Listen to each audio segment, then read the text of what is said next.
Aloha class! This is my final for Anthropology 460 with Professor Kaili.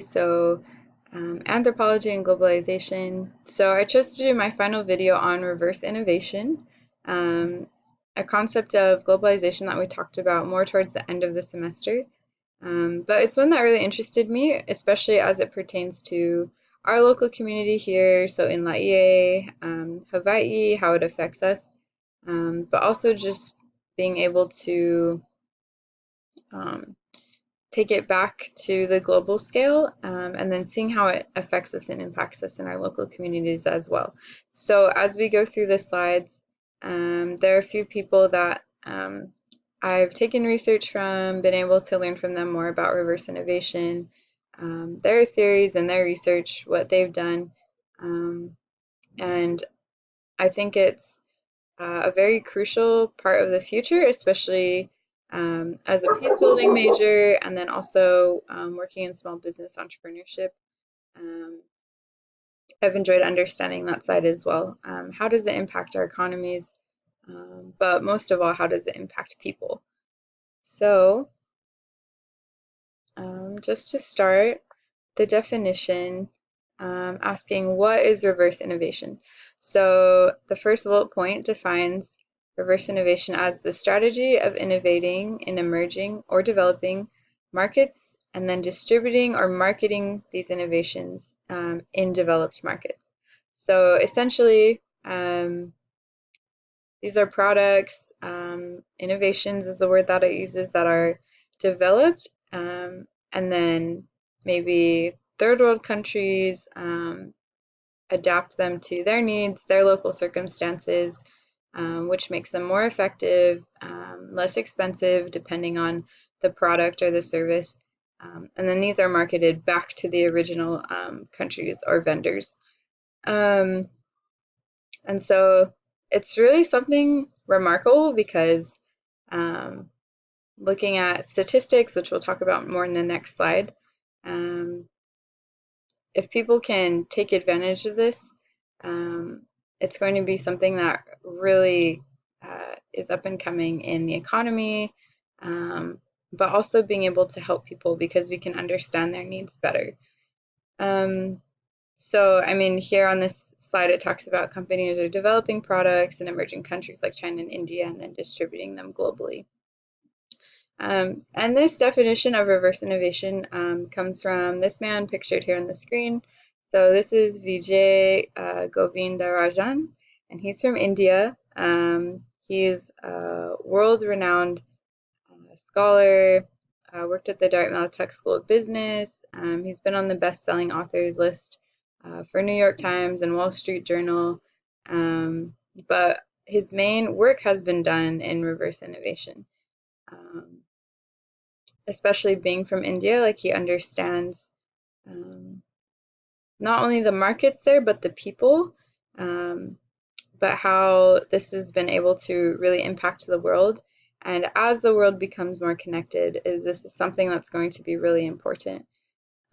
So I took a lot of information from him in a TED Talk that's really great. I recommend watching it. I just put the link there at the bottom if you're interested. So just looking back on this class, the anthropology of globalization, and seeing how reverse innovation relates to globalization. Um, just that first bullet point there, very basically, globalization is the spreading of ideas, cultures, and values. But that's a very limited version of globalization. So, looking at the second bullet point there, deep history and wide geography. So, globalization includes um, like things that have been going on for a very long time. It's not a new concept.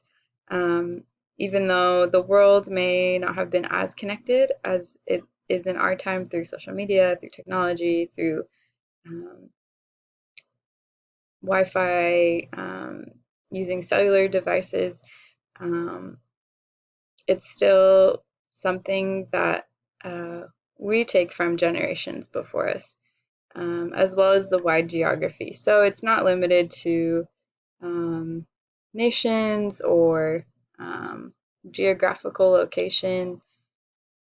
because a lot of times we can say, oh, well, yes, globalization is from North America to South America, or it's just from South America to Asia or to Polynesia.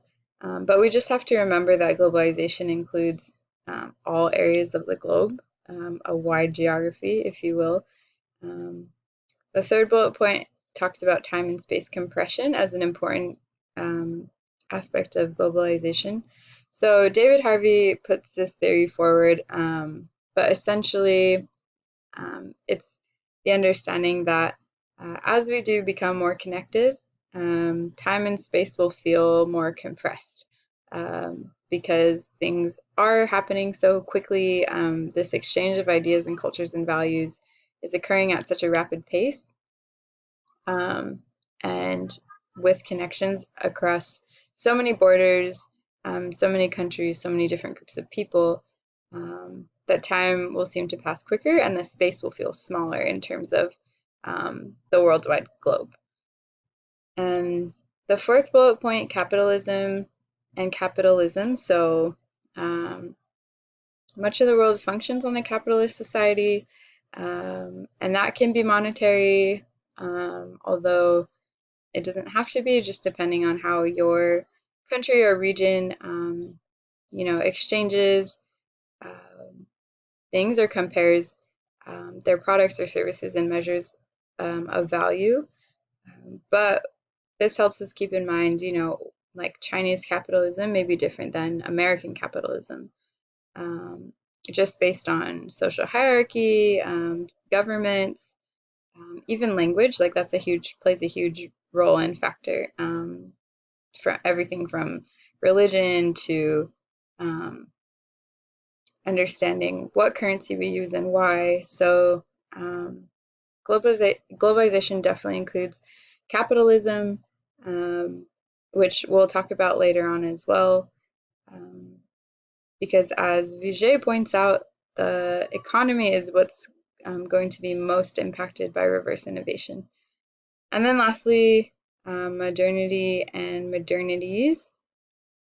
So this is more kind of like the principle of enlightenment, and thinking, science, rationality, reasoning, which have helped us develop technology, and then eventually came forth the idea of the nation state. So um, modernity and modernities is just kind of like a measure of um, the past, um, looking back at the past, and then being able to analyze what's occurring now in the future, with modern day maybe luxuries that we have.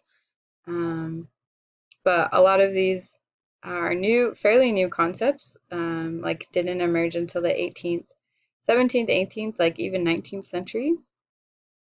So although globalization does experience deep history and wide geography, um, some of the things that are produced as a result of globalization um, are going to be new because it's still happening and still occurring. And there are new mixes that haven't happened before that are occurring now.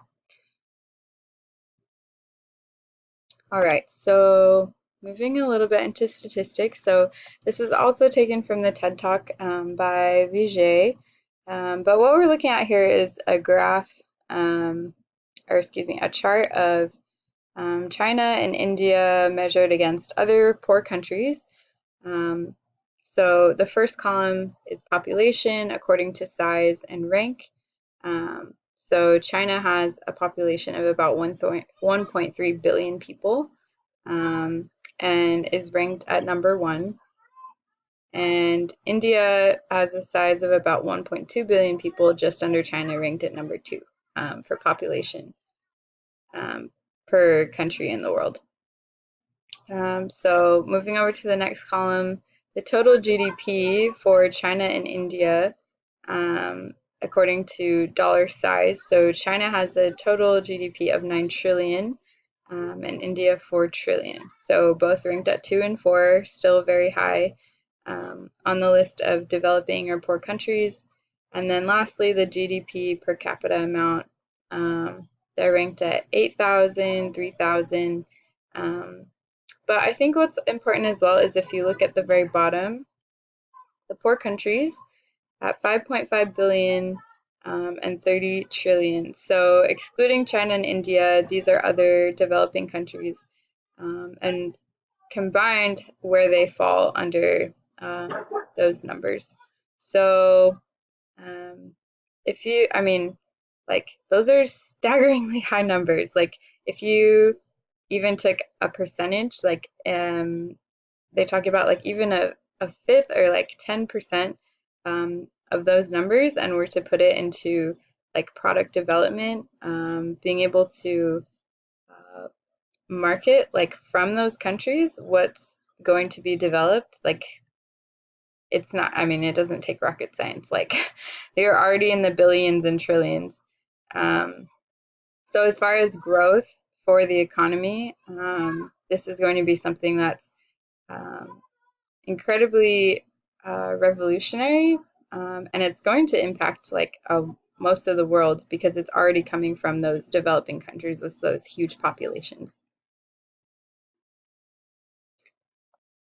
Okay, so now I want to go to reverse innovation and give some more specific examples. So um, in this, I guess you could call it a graph. This is a really basic graph that depicts reverse innovation. So in the middle we have the metropolitan center, which just represents the new ideas, like where they're coming from. Usually we can picture this as a larger superpower like the United States, or richer countries who have the ability and the resources to produce a lot of product and service.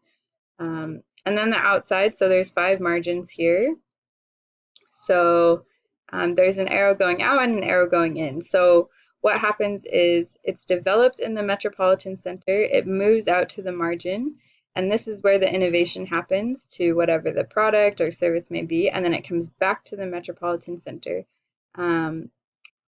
Perhaps the same product or service, but different, with the innovation and the applications that have taken place in the outside margin. So here on the right as well, the strategy of innovating in emerging or developing markets and then distributing or marketing these innovations in developed markets. So I just have the definition there for reference. But let's look at some specific examples. So the one we talked about in class had to do with India. So they developed incubators that were 70% cheaper than traditional models to accommodate to rural areas. So in India, the death rate among young children or newborn children is still very high, especially in the rural areas. So incubators have primarily been used in the United States, but being brought to India, they were able to fix them so that they were cheaper, and just worked to serve the people and their needs. So ultimately, India has taken over the industry of developing efficient but also at a cheaper cost good incubators, while saving millions of lives. And this is an industry that is now being globalized, so it's going back to the United States, and being marketed out to other countries on a global scale as well. So that's the first one. Another one is Mexico. So there's a honey-based remedy used in Mexico for children or for people that were sick with cough or cold. And then the company Vicks from P&G implemented this honey-based remedy into their medicine called honey cough. And it was super successful in the European and also United States markets. The third one is China. So the brand Levi's launched their first brand jeans outside the United States, and this quickly spread success to India, Korea, Singapore, Pakistan, and then hit the US shelves in 2011. And even today, these jeans are still sold on the market